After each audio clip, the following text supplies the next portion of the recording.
Another issue that are in place with the termination fee is the wood infestation report and that contingency.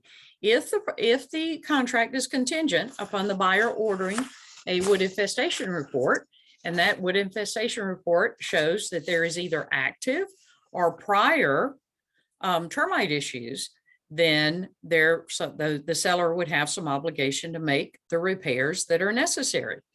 Okay. Of course, the question becomes, what if the contingency is not checked, but the buyer does order a termite report and that termite report comes back with issues? So that's not as straightforwardly addressed, but we have that possibly happening.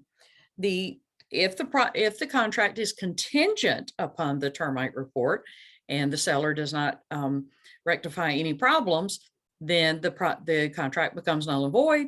The buyer walks away and the seller gets no termination fee.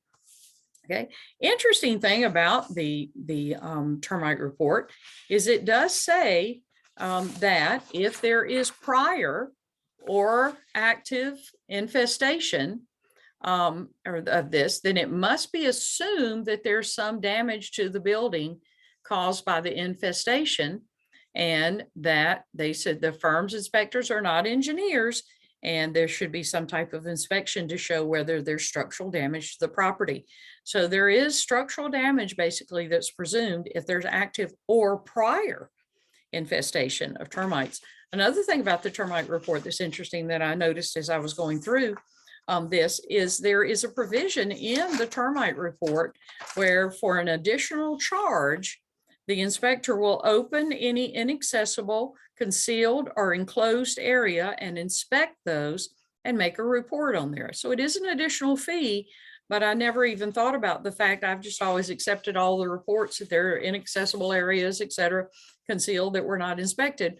Well, the buyer can pay for, I'm calling it a super inspection, and have the termite inspector inspect, do a more complete inspection there.